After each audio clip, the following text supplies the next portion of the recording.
నమస్కారం I witness news కి స్వాగతం. హెడ్లైన్ చూద్దాం. అమెరికా మాజీ అధ్యక్షుడిపై కాల్పులు, గాయాల పాలైన ట్రంప్ వెంటనే ఆసుపత్రికి తరలింపు.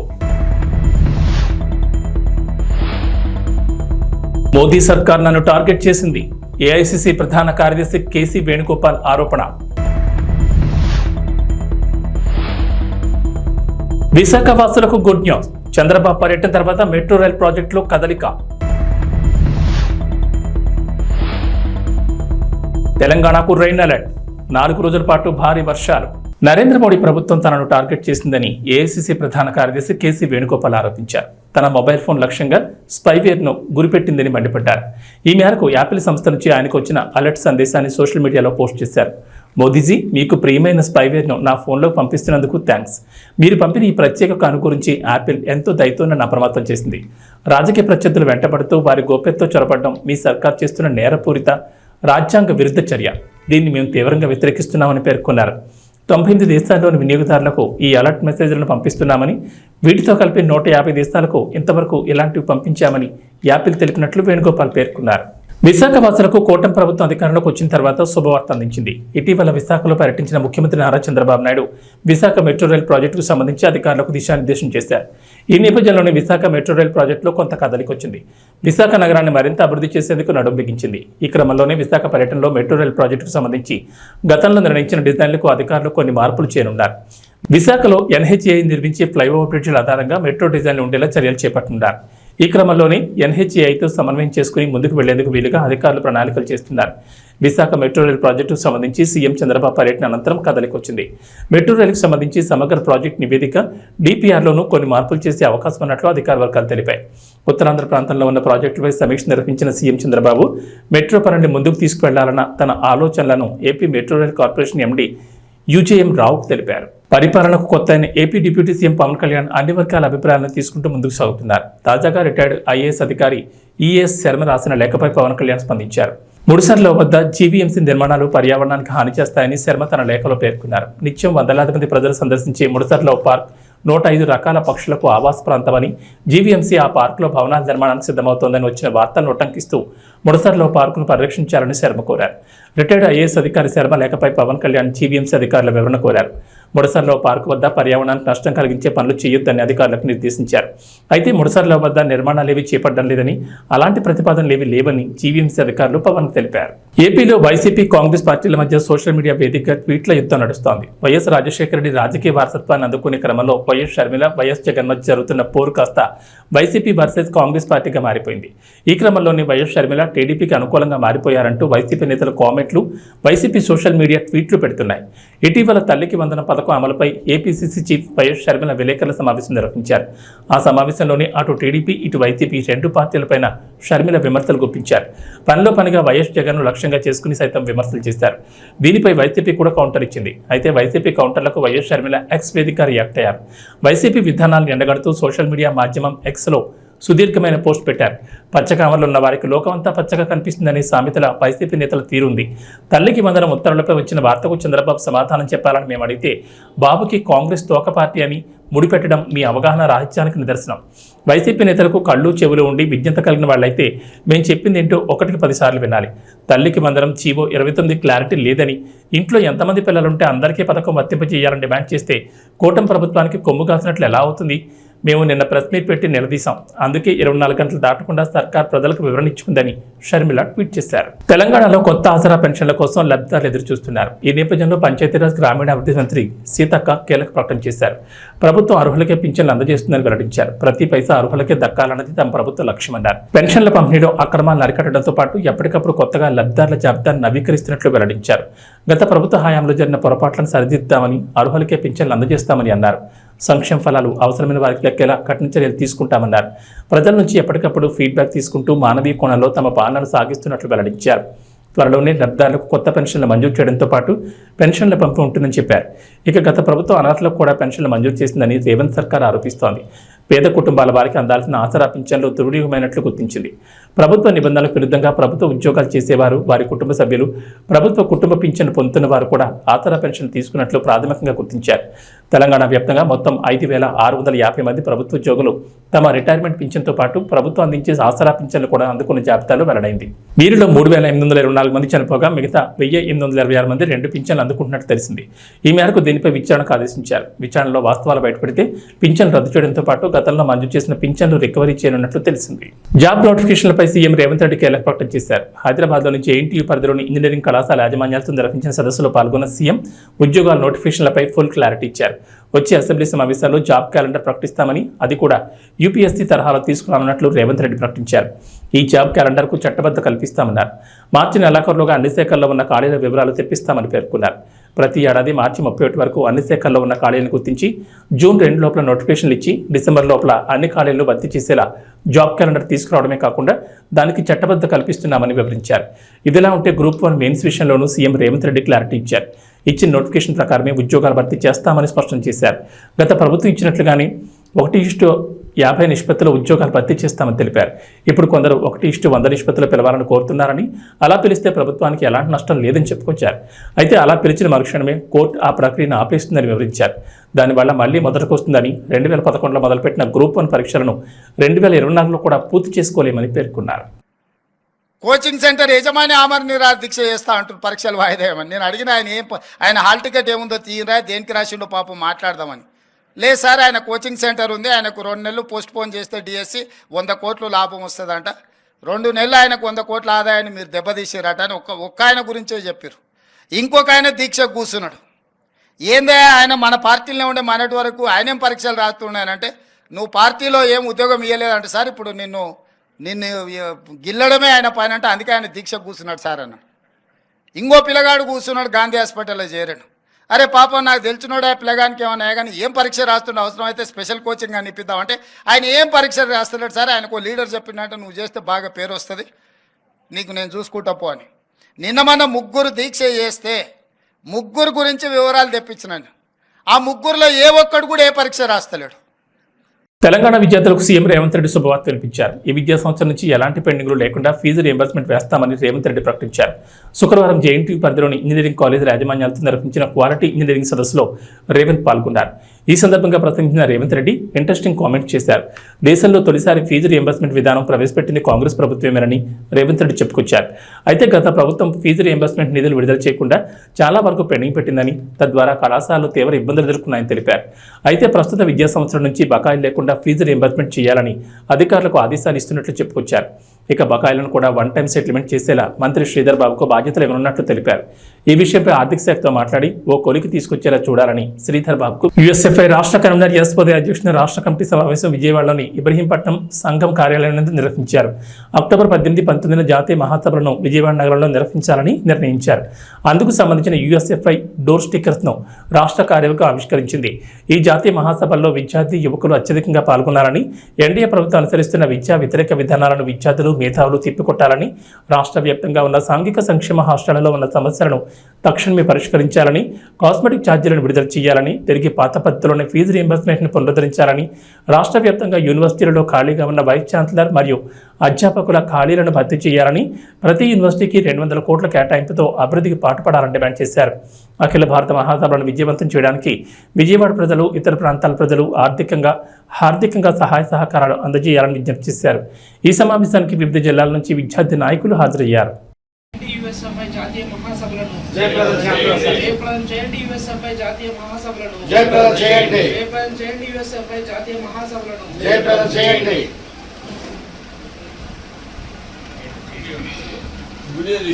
అమెరికా మాజీ అధ్యక్షుడు డొనాల్డ్ ట్రంప్పై కాల్పులు జరిగాయి. పెన్సిల్వేనియా రాష్ట్రంలోని బట్లర్ సిటీలో ఎన్నికల ప్రచారంలో భాగంగా ఆయన ప్రసంగిస్తుండగా ఈ ఘటన జరిగింది. దీంతో గాయాల పాలైన ట్రంప్ను వెంటనే ఆసుపత్రికి తరలించారు. అమెరికా మాజీ అధ్యక్షుడు డొనాల్డ్ ట్రంప్పై కాల్పులు కలకలం రేపాయి. బుల్లెట్ ఆయన చెవిని తాకుతూ వెళ్లడంతో రక్తస్రావమైంది. గాయపడిన అనంతరం ట్రంప్ పిడికిలు బిగించి నినాదాలు చేస్తున్న వీడియో వైరల్ అవుతోంది. దొండగుడి కాల్పుల్లో సాధారణ పౌరుడు మరణించినట్లు సమాచారం. మరోవైపు ట్రంప్పై కాల్పులు జరిపిన నిందితుడిని భద్రతా సిబ్బంది మట్టుబెట్టారు. అమెరికాలో హింసకు తావులేదని ప్రెసిడెంట్ జో బైడెన్ ట్వీట్ చేశారు. కాల్పుల్లో గాయపడిన ట్రంప్ క్షేమంగా ఉన్నారని తెలిసింది. ట్రంప్ ఆయన కుటుంబం కోసం నేను దేవుడిని దేవుని ప్రార్థిస్తున్నా. మనందరం ఒక్కటే ఈ ఘటనను ఖండించాలని పేర్కొన్నారు. ప్రజాస్వామ్యంలో రాజకీయ హింసకు స్థానం లేదని బరాక్ ఒబామా ట్వీట్ చేశారు. ట్రంప్ త్వరగా కోలుకోవాలని కోరుకుంటున్నట్లు తెలిపారు. ఎన్నికల ర్యాలీలో దుండగుడు కాల్పుల్లో గాయాల పాలైన అమెరికా మాజీ అధ్యక్షుడు డొనాల్డ్ ట్రంప్ ఆరోగ్యం ప్రస్తుతం మెరుగ్గానే ఉన్నట్లు ఆయన ప్రతినిధి స్టీవెన్ తెలిపారు. స్థానిక మెడికల్ సిబ్బంది ఆయనకు చికిత్స అందించినట్లు పేర్కొన్నారు. ఈ ఘటనలో త్వరగా స్పందించిన భద్రతా సిబ్బందికి ధన్యవాదాలు తెలిపారు. మరోవైపు ట్రంప్ త్వరగా కోలుకోవాలని Tesla chief Elon Musk tweet చేశారు.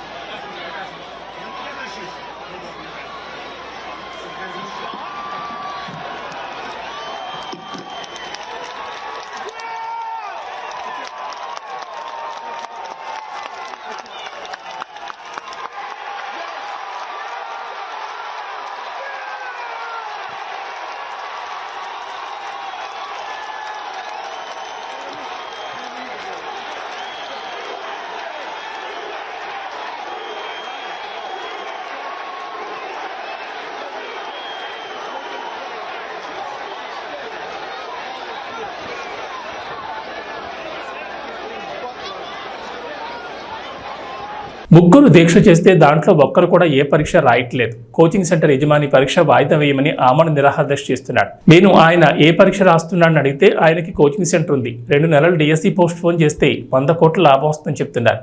ఇంకో ఆయన మన పార్టీలోనే ఉండే కదా, ఆయన ఏ పరీక్ష రాస్తున్నాడు అని దీక్ష ఎందుకు చేస్తున్నాడని అడిగితే నువ్వు పార్టీలో ఏం ఉద్యోగం ఇవ్వలేదని నిన్ను గెలడానికి దీక్ష కూర్చున్నానని చెప్పారు. నాకు తెలిసిన ఇంకో పిల్లగాడు గాంధీ ఆసుపత్రిలో చేరి దీక్ష కూర్చున్నాడు. ఏం పరీక్ష రాస్తున్నాడు, అవసరమైతే స్పెషల్ కోచింగ్ ఇప్పిద్దామని అడిగితే ఆయన ఏం పరీక్ష రాయట్లేదు, ఒక లీడర్ చెప్పిండట చేస్తే పేరు వస్తుందని అందుకు చేస్తున్నాడని చెప్పారు CM Revanth Reddy. Coaching centre యజమాని ఆమరణ నిరాహార దీక్ష చేస్తా అంటారు పరీక్షలు వాయిదా వేయమని. నేను అడిగిన ఆయన హాల్ టికెట్ ఏముందో తీయరా, దేనికి రాసిండో పాపం మాట్లాడదామని. లేదు సార్, ఆయన కోచింగ్ సెంటర్ ఉంది, ఆయనకు 2 నెలలు పోస్ట్ పోన్ చేస్తే డిఎస్సి 100 కోట్లు లాభం వస్తుందంట. 2 నెలలు ఆయనకు 100 కోట్ల ఆదాయాన్ని మీరు దెబ్బతీసారట అని ఒక్క ఆయన గురించే చెప్పారు. ఇంకొక ఆయన దీక్ష కూర్చున్నాడు. ఏందే ఆయన మన పార్టీలోనే ఉండే మనటి వరకు ఆయనేం పరీక్షలు రాస్తున్నాయనంటే నువ్వు పార్టీలో ఏం ఉద్యోగం ఇవ్వలేదంటే సార్ ఇప్పుడు నిన్ను గిల్లడమే ఆయన పైన అంటే అందుకే ఆయన దీక్ష కూర్చున్నాడు సార్ అన్న. ఇంకో పిల్లగాడు కూర్చున్నాడు గాంధీ హాస్పిటల్లో చేరాడు. అరే పాపం నాకు తెలిసినోడే పిల్లగానికి ఏమన్నా కానీ ఏం పరీక్ష రాస్తుండే, అవసరం అయితే స్పెషల్ కోచింగ్ అని ఇప్పిద్దామంటే ఆయన ఏం పరీక్ష రాస్తున్నాడు సార్, ఆయనకు లీడర్ చెప్పినట్టు నువ్వు చేస్తే బాగా పేరు వస్తుంది, నీకు నేను చూసుకుంటా పో అని. నిన్న మన 3 దీక్ష చేస్తే 3 గురించి వివరాలు తెప్పించినాను. ఆ 3లో ఏ ఒక్కడు కూడా ఏ పరీక్ష రాస్తలేడు. మార్కెట్లో పారేస్తే కూరగాయలు తెచ్చి ప్రభుత్వ వసతిగృహ విద్యార్థులకు పెడుతున్నారా? మీ ఇంటి పిల్లలకు అయితే ఇలాగా పెడతారా? ప్రభుత్వ వసతిగృహ విద్యార్థులంటే మన బిడ్డలతో సమానంగా చూడాలి. ప్రభుత్వ వసతిగృహ అధికారుల తీరుపై దెందులూరు ఎమ్మెల్యే చింతమనేని ప్రభాకర్ అసంతృప్తిని వ్యక్తం చేశారు. ఏలూరు జిల్లా పెదవేగి మండలం పెదవేగిలోని సాంఘిక సంక్షేమ బాలుర గురుకుల పాఠశాలను శనివారం ఉదయం దెందులూరు ఎమ్మెల్యే చింతమనేని ప్రభాకర్ ఆకస్మికంగా సందర్శించారు. ఈ సందర్భంగా పాఠశాలకు ఇచ్చేసిన ఎమ్మెల్యే చింతమనేని ప్రభాకర్కు స్థానిక నాయకులు, గురుకుల పాఠశాల సిబ్బంది మర్యాదపూర్వకంగా స్వాగతం పలికారు. అనంతరం ఎమ్మెల్యే చింతమనేని ప్రభాకర్ గురుకుల పాఠశాల ఆవరణలోని పరిసరాలను స్వయంగా పరిశీలించారు. పాఠశాల ఆవరణలో పారిశుద్ధ్య నిర్వహణ సరిగా లేకపోవడం, తలుపులు లేని అధ్వాన స్థితిలో ఉన్న విద్యార్థుల స్నానాల గదులను చూసి చింతమనేని ప్రభాకర్ పాఠశాల నిర్వాహకులపై అసంతృప్తిని వ్యక్తం చేశారు. అనంతరం పాఠశాలలోని వంటగదిలో పరిశీలించిన చింతమనేని ప్రభాకర్ నాణ్యత లేని కూరగాయలను, సరుకులను గుర్తించారు. మార్కెట్లో తినడానికి పనికిరామంటూ పడేసే కూరగాయలను తీసుకొచ్చారని ఫైర్ అయ్యారు.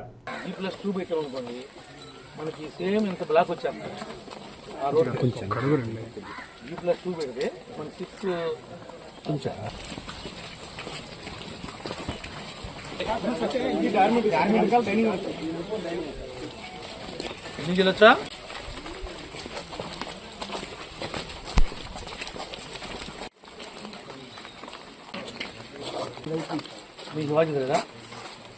టీచర్స్ స్పెషల్ టీచర్స్ ఏ స్కూల్లో ఉంటావా? ఇవన్నీ ఏంటి నీకు బాధ్యత లేదా? నువ్వు స్కూల్ అంతా విజిట్ చేయవా? ఈ చెట్లు ఉన్న నీడకి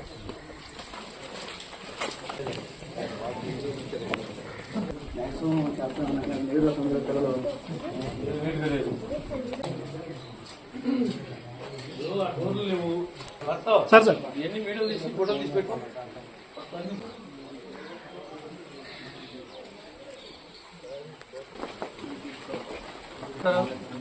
వర్కర్స్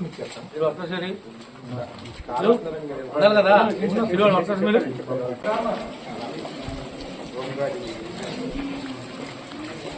పోటీ చేసినాడు.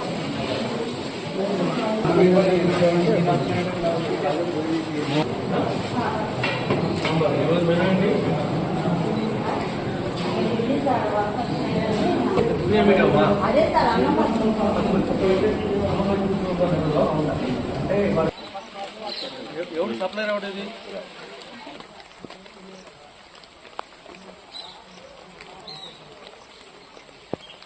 నుంచి ఏ రోజు పాలు కట్ చేసిన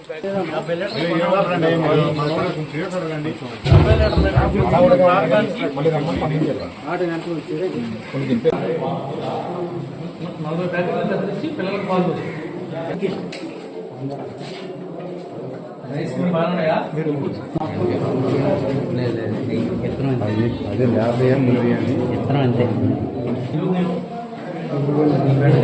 సాంబార్లు వేసుకుంటే బాగుంటుంది తప్ప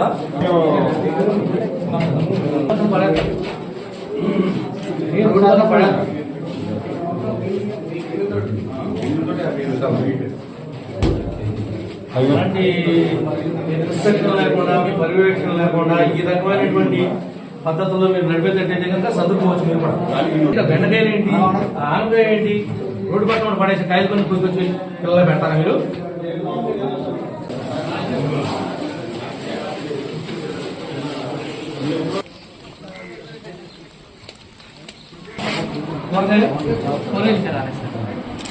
లాస్ట్ వీక్ వచ్చిందే పడుతున్నాను.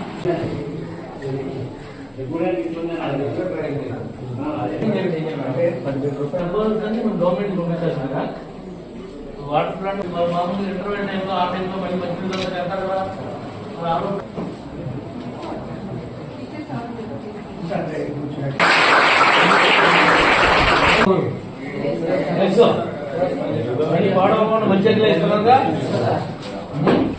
ఈ యొక్క గురుకుల పాఠశాల పెదవేగి, గురుకుల పాఠశాల ఒట్లూరు, ఎవరైతే ఎస్సీ ఎస్టీలకు సంబంధించినటువంటి పేద వర్గాలకు సంబంధించినటువంటి పిల్లలు ఉన్నారో, ఆడపిల్లలు కానీ మగపిల్లలు కానీ, వాళ్ళని చదివించాలి, చదువుతోనే వాళ్ళ యొక్క అభివృద్ధి సాధ్యపడుతుంది అనేటువంటి విషయాన్ని గట్టిగా నమ్మినటువంటి వ్యక్తి స్వర్గీయ నందమూరి తారక రామారావు గారు. ఆయన పెట్టినటువంటి ఈ గురుకులాలే ఈనాడు నడుస్తూ ఉన్నాయి. దీంట్లో సీట్ల కోసం అనేక మంది మరి చాలా ఇబ్బంది పడి వాళ్ళ పిల్లలను చదివిద్దాం, ప్రయోజకులు చేద్దామని కలలు కంటా ఉన్నారు. ఇప్పుడు పెదవేగిలో ఉన్నటువంటి 650 మందికి సరిపడా మగపిల్లలకి 5th క్లాస్ నుంచి ఇంటర్మీడియట్ వరకు ఉంది. మరొక 5th క్లాస్ నుంచి ఇంటర్మీడియట్ వరకు మరొక మగపిల్లలకి 650 మందికి. ఒట్టూరులో ఎంత మేడం వస్తుందో అక్కడ కూడా 640 మందికి ఆడపిల్లలకు ఉంది. మరొక 640 మంది ఆడపిల్లలకు కూడా అక్కడ అవకాశం ఏర్పడే విధంగా ప్రయత్నం చేస్తాం. 2019లో నేను ఎమ్మెల్యేగా ఉన్నప్పుడు ఇదే పాఠశాలలో అదనంగా 5th క్లాస్ కాడి నుంచి ఇంటర్మీడియట్ వరకు సెక్షన్ వైజ్ పెంచుకుంటూ వెళ్ళడం కోసం నేను అనుమతి తీసుకొచ్చాను. ఎక్కడ అది కార్యరూపం ఇప్పుడు ఈనాటి వరకు కూడా దాల్చలేదు. ఇక్కడ ఉన్నటువంటి ప్రిన్సిపల్ వారు కానీ, డీసీ గారు కానీ, స్టాఫ్ కానీ, సిబ్బంది కానీ మీరు ప్రత్యేకంగా దృష్టి పెట్టాల్సినటువంటి అవసరం ఉంది. ఎక్కడ పాలల్లో ఒక్క చుక్క నీళ్లు కడవకూడదు. నాణ్యమైనటువంటి కూరగాయలను వాడాలి, నాణ్యమైనటువంటి వాళ్ళకి చికెన్ పెట్టాలి, గుడ్డు పెట్టాలి, ఫ్రూట్ పెట్టాలి. మెనూలో ఏమాత్రం రాజీ పడినా మరి మా సర్పంచ్ గారు ఎప్పుడైనా విజిట్ చేస్తాడు. జాగ్రత్తగా పిల్లల్ని తీర్చిదిద్దుతారని మనస్ఫూర్తిగా ఆశిస్తూ మీ అందరి దగ్గర సెలవు. మంత్రి నిమ్మల రామానాయుడికి పుష్పగుచ్చం అందజేసి స్వాగతం పలికారు పురపాలక శాఖ మంత్రి డాక్టర్ పొంగూరు నారాయణ. జిల్లాలోని జలాశయాలను పరిశీలించేందుకు తొలిసారిగా రాష్ట్ర జలవనరుల శాఖ మంత్రి నిమ్మల రామానాయుడు నెల్లూరుకు ఇచ్చేశారు. నెల్లూరు ఆర్ఎన్బి గెస్ట్ హౌస్ లో విడుదల చేసిన మంత్రిని నెల్లూరు జిల్లా మంత్రులు డాక్టర్ పొంగూరు నారాయణ, ఆనం రామనారాయణ రెడ్డి మర్యాదపూర్వకంగా కలిసి పుష్పగుచ్చం అందజేసి శాలువాలతో సత్కరించి ఘన స్వాగతం పలికారు.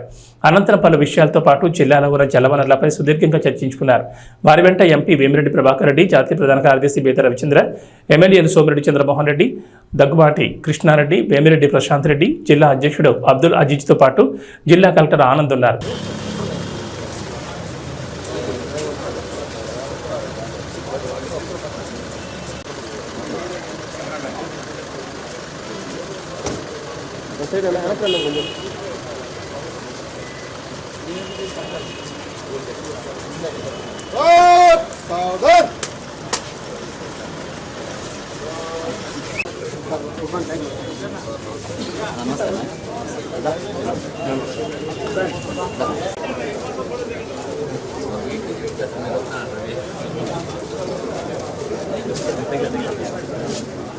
Last government TDP government notification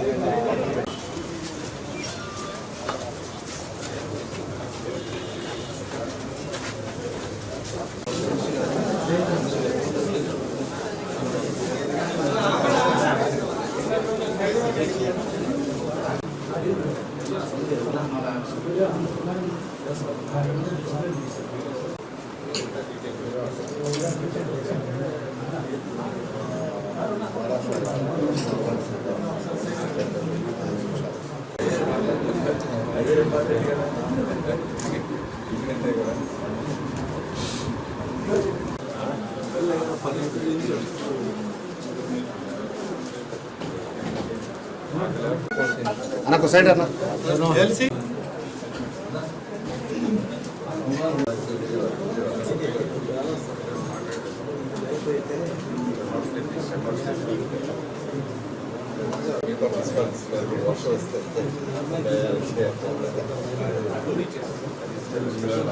Mahesh Babu birthday కోసం అభిమానులు ఆశగా ఎదురు చూస్తున్నారు. మహేష్ పుట్టినరోజు ఆగస్టు 9 సందర్భంగా రాజమౌళి ఏదైనా అప్డేట్ ఇస్తారని వారంతా ఆశిస్తున్నారు.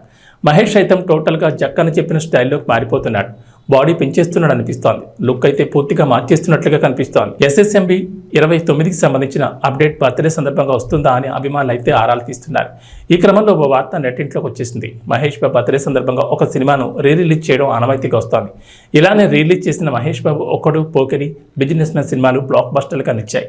ఈసారి మురారి రిలీజ్ చేస్తారని అంతా అన్నారు. ఈ మేరకు 4K ప్రింట్ రెడీ చేస్తున్నారని వార్తలు వచ్చాయి. మళ్ళీ ఇప్పుడు అతిథిని రిలీజ్ చేస్తున్నారని చెప్తున్నారు. అతిథి ఆ టైంలో అంతగా ఆడలేదు. మహేష్ లుక్స్ మీద కూడా అప్పట్లో విమర్శలు వచ్చాయి. Surender Reddy making, taking full స్టైలిష్గా ఉన్నా కూడా ఆ సినిమా ఎక్కడో తేడా కొట్టేసింది. విపరీతమైన అంచనాల మధ్య ఈ చిత్రం రావడంతో ఆ స్థాయి హిట్ సాధించలేకపోయింది. కానీ మహేష్ బాబుని చాలా కొత్తగా ప్రజెంట్ చేశాడన్న నేమ్ అయితే సురేందర్ రెడ్డికి వచ్చింది. అలాంటి సినిమాను ఇప్పుడు మళ్ళీ రిలీజ్ చేసేందుకు ప్రయత్నిస్తున్నారట. మహేష్ బాబు ఇప్పుడు రాజమౌళి సినిమా కోసమే కష్టపడుతున్న సంగతి తెలిసిందే. బయటి ఫంక్షన్లకు ఆయన రావడం లేదు. ఫ్యామిలీతో ఇప్పుడే వెకేషన్లు అంటూ తిరిగేస్తున్నాడు. ఒకసారి రాజమౌళి సినిమా మొదలైతే వెకేషన్లకు వెళ్ళడం కష్టమన్న సంగతి తెలిసిందే. అందుకే దొరికిన ఈ టైంని ఫ్యామిలీతో హాయిగా గడిపేస్తున్నాడు. అంబానీ పెళ్లి వేడుకల్లో మహేష్ కనిపించిన తీరుకు అందరూ యానిమల్ మూవీని గుర్తు చేసుకుంటున్నారు. మహేష్ బాబుతో సందీప్ వంగాను ఓ ప్రాజెక్ట్ సెట్ చేసుకోమని అభిమానులు కోరుతున్నారు.